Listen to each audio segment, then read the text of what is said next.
محرم کو ہماری عوام جو ہے وہ قبرستان جاتی ہے، قبرستان میں جا کے قبروں کی صفائی کرتی ہے، وہاں کی جھاڑیاں یہ سب کچھ ختم کر کے اس کی صفائی کر کے نئی کرنے کی کوشش کرتی ہے. تو اس بارے میں جو ہے وہ اسلام کی کیا تعلیمات ہیں، یہ آپ ارشاد فرما دیں. وہ اگر جو جھاڑیاں سبز تر ہیں اور قبروں پر بنی ہوئی ہیں تب تو یہ میت کے لیے مفید ہے کہ یہ حمد کرتی ہے، اللہ کی تسبیح کرتی ہیں، اور اس سے میت کو وہ دل بہلتا ہے، اس کا عذاب میں تخفیف، تو اس کے لیے یعنی یہ فائدہ ہے.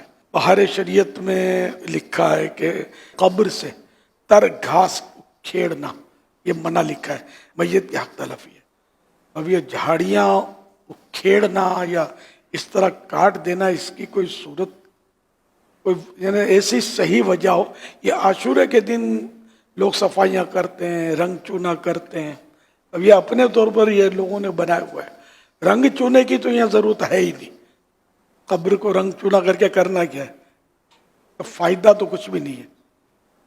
تو جو بے فائدہ کام کیا پھر خرچہ کیا، پھر یہ خرچہ اس رقم سے ایصال ثواب کر لیتے اپنے میت کو. سیمنٹڈ قبر ہوگی پوری تبھی رنگ چونا ہوگا اس کا. اس سے کیا مقصود کیا ہے رنگ چونا؟ تو مزارات اولیاء پر رنگ چونا ہوتا ہے، گنبد بنتا ہے تو لوگ جاتے ہیں اکتساب فیض کرتے ہیں. تو یہاں ضرورت کی صورتیں بن جاتی ہیں اولیاء کرام کی مزارت پر. عام قبرستان بالکل قبریں خالی پڑا ہوتا ہے، قبرستان کتے بلے گھوم رہے ہوتے ہیں، اور مطلب اب قبرستان ہوتا ہے. اب اس قبر پر آپ نے اس عاشورے کو رنگ چونا کیا، اب کیا آپ نے اس کو کیا آپ کی نیت کیا ہے؟ اس سے فائدہ کیا ہے؟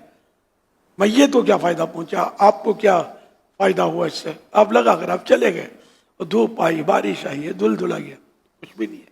چھت ہو تب بھی چھت کے بھی بنانے کی عام لوگوں کی قبروں پر جو چھتیں بنتی ہیں تو اس کی بھی ضرورت کیا پیش آئی؟ ہاں یہ نیت ہے کہ دھوپ میں ہم اس کے سائے میں بیٹھیں گے اور تلاوت کریں گے، کچھ پڑھیں گے، اس طرح یعنی کہ اس مقصد کے لیے تو چھت یا عمارت قبر پر بنائی جا سکتی ہے.